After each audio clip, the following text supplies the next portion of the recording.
మన జీవితంలో చాలా సార్లు సమస్యల నుండి తప్పించుకోవాలని చూస్తుంటాం. అది కరెక్టేనా? అలాంటి టైంలో సరైన దారి ఎవరు చూపాలి? లైఫ్‌లో టఫ్ సిట్యుయేషన్స్ అనేవి ఎవరికైనా జీవితంలో ఏదో ఒక టైంలో వస్తూనే ఉంటాయి. అటువంటి సమయంలో తప్పించుకోవాలి అనిపిస్తుంది. ఇంకా కొంతమందికి వీక్ మైండ్ ఉన్న వాళ్ళైతే జీవితం నుంచే క్విట్ అవ్వాలని కూడా సిద్ధపడిపోతారు. ఈ రెండూ తప్పే.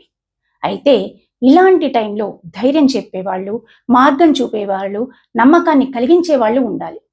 లేకపోతే ఆవేశంలో అనాలోచితంగా ఏదో ఒక నిర్ణయం తీసుకుంటాం. అయితే అందరికీ అందరూ ఉండరు కదా, మరి వాళ్ళు ఏం చేయాలి అంటే ఇలాంటి ఎన్నో సూక్ష్మ రహస్యాలు చెప్పడం జరిగింది. అలాంటిదే కురుక్షేత్ర యుద్ధంలో అర్జునుడికి ఎదురైంది. అప్పుడు అర్జునుడు వెంటనే యుద్ధం చేయడానికి సిద్ధపడిపోలేదు.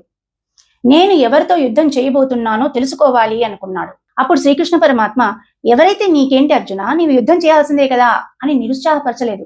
అసలు శ్రీకృష్ణ పరమాత్మ ఏం చేశాడో ఈ శ్లోకం చెప్తోంది.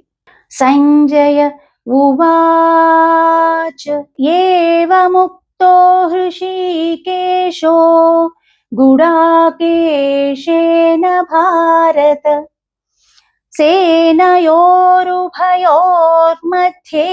స్థాపయిత్వా రథోత్తమం. ఈ శ్లోకం అర్థం ఏంటంటే సంజయుడు ధృతరాష్ట్రుడితో యుద్ధ రంగంలో ఏం జరుగుతోందో చెప్తున్నాడనమాట. అర్జునుడు నేను ఎవరితో యుద్ధం చేయబోతున్నానో తెలుసుకోవాలి అన్నప్పుడు శ్రీకృష్ణుడు గురుస్థానంలో ఉండి రథాన్ని రెండు సేనల మధ్యలో నిలబెట్టి ఇలా అన్నాడు అని చెప్పాడు. మనం జీవితంలో కూడా మన సమస్యలు మనని ఉక్కిరి బిక్కిరి చేసినప్పుడు పారిపోవాలి అనిపిస్తుంది. మన నిజమైన శ్రేయోభిలాషులుంటే వాళ్ళు అండగా నిలబడి మనకు సరైన డైరెక్షన్ ఇవ్వాలి. అందుకే శ్రీకృష్ణుడు ఇరు సేనల మధ్య రథాన్ని నిలబెట్టాడు. ఎందుకంటే అక్కడ ఉంటేనే నిజం కళ్లకు కట్టినట్టు కనబడుతుంది కాబట్టి. సమస్య నుండి పారిపోతే దానిలో ఉన్న నిజం లోతు తెలియదు. సమస్యలో ఉండే ఆలోచించాలి. అప్పుడే దాగి ఉన్నటువంటి నిజం అర్థమవుతుంది. అంటే సమస్యను చూసే విధానం మారాలన్నమాట. భయంతో కాదు, ఆలోచనతో ధైర్యంగా సమస్యను ఎదుర్కోవాలి.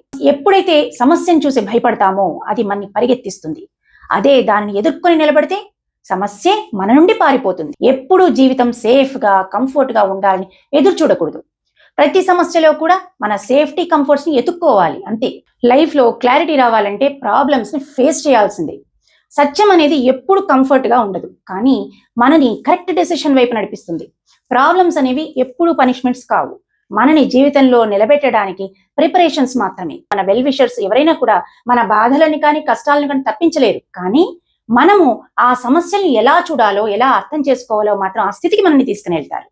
శ్రీకృష్ణ పరమాత్మ కూడా అదే చేశారు. సమస్యను కళ్లకు కట్టినట్టు చూపించాడు. సో ప్రాబ్లమ్స్ నుంచి పారిపోతే జీవితాంతం కన్ఫ్యూజన్లోనే బతకాల్సి వస్తుంది. అదే సమస్యను ఎదుర్కొంటే జీవితాంతం క్లారిటీ తోటి బతకగలుగుతాం. ఇదే కదా జీవితం. ఈ వీడియో పైన మీ అభిప్రాయాన్ని కింద కమెంట్ రూపంలో చెప్పండి. ఈ వీడియో నచ్చినట్లయితే తప్పకుండా లైక్ చేయండి, షేర్ చేయండి. మా ఛానల్ని ఫస్ట్ టైం చూస్తున్నట్లయితే సబ్స్క్రైబ్ చేసుకోవడం మాత్రం మర్చిపోవద్దు. మన ఛానల్లో వచ్చేటువంటి ప్రతి వీడియో మీ దాకా రీచ్ కావాలి అంటే పక్కనున్న బెల్ ఐకాన్ని ప్రెస్ చేసి పెట్టుకోండి. ఛానల్లో వచ్చేటువంటి ప్రతి వీడియో మీరు ఈజీగా చూడగలుగుతారు.